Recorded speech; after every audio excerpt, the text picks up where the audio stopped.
When I first reached out to the private investigator, I wasn't sure what I truly wanted.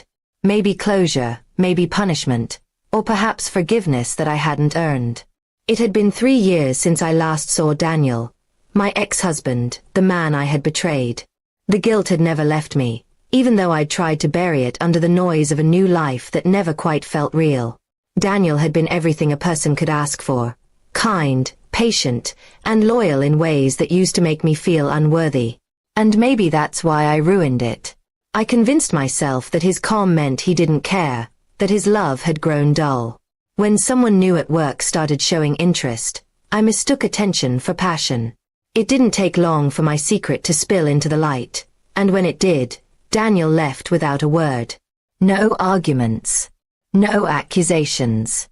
Just a quiet departure that hurt far more than any fight could. Years later, that silence haunted me.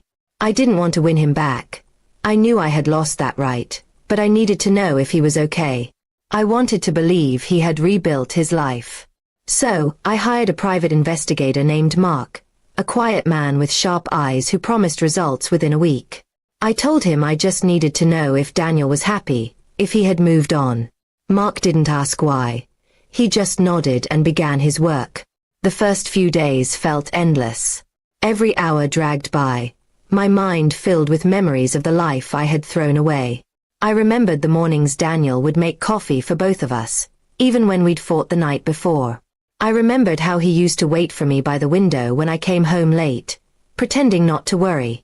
And I remembered the last look in his eyes when he found out the truth. No rage, just heartbreak. On the 6th day, Mark called and said he had what I asked for. I met him at a small cafe downtown. He placed a folder on the table, worn from handling, and slid it toward me. My hands trembled as I opened it. There were photos, Daniel walking in a park, sitting by a lake, helping an older man load groceries into a car. In one photo, he was smiling. For a brief moment, I felt relief wash over me. He looked peaceful. But then Mark spoke. He's been living in a small town 2 hours away. Works as a volunteer at a community center. Doesn't talk much about his past, he said softly. I nodded, unsure of what to say. Then he hesitated. There's something else. I think you should know. My heart sank instantly. What is it? I asked. Mark pulled out another envelope and handed it to me. He's not well, he said. I froze. He was diagnosed with a heart condition last year. He's been in and out of the hospital. Doctors say stress made it worse. My breath caught. Guilt hit me like a wave. Does he have anyone with him? I whispered. Mark shook his head. He lives alone. But there's a woman who visits often, his neighbor. Seems she checks on him, brings food sometimes. They're not together though. She told me he rarely talks about anything personal. Tears blurred my vision. I couldn't breathe. I had imagined him happy, rebuilt, free of the pain I caused. Instead, he was living quietly, carrying scars I had carved into him. I asked Mark if he thought it would be wrong for me to visit. He paused before answering. You can. But if you do, be ready to hear what he truly feels. It might not be what you hope for. That night, I couldn't sleep. I kept replaying every cruel word I'd said during our final months together.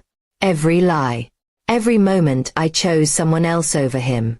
The next morning, I decided to go. Not to ask for forgiveness, but to say sorry in person, no matter how late it was. When I reached his town, it was quiet, almost frozen in time. The community center stood at the corner, a faded sign above its door. I saw him through the window, sitting with a group of children, helping one of them fix a broken toy. His smile was gentle, the same one I had fallen in love with years ago. I stayed outside watching, afraid to disturb the peace he had built. After an hour, I gathered my courage and stepped inside. He looked up, and for a second, I saw recognition in his eyes. Then came a look of calm, not anger or surprise. Hi, Daniel, I said quietly. He didn't respond right away, just studied me carefully. Finally, he said, You didn't need to come. His voice was tired, but not cold. I tried to explain, to tell him how sorry I was, how I'd thought of him every day. But he stopped me gently. You don't need to carry this forever, he said. I forgave you a long time ago. I just couldn't stay where everything reminded me of what we lost. His words broke me more than any accusation could. I wanted to say I still cared, but it didn't feel fair to him. Before I left, he smiled faintly and said, I hope you find peace too.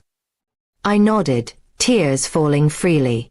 As I walked back to my car, I realized that I had found what I came looking for. Not forgiveness, but truth. Daniel had rebuilt his life in silence, carrying the pain I gave him but refusing to let it define him. The private investigator's words had shattered me, but Daniel's calm had healed something in return. I drove away knowing that sometimes, the deepest love isn't about holding on. It's about letting go and praying the person you hurt finds the happiness you couldn't give them.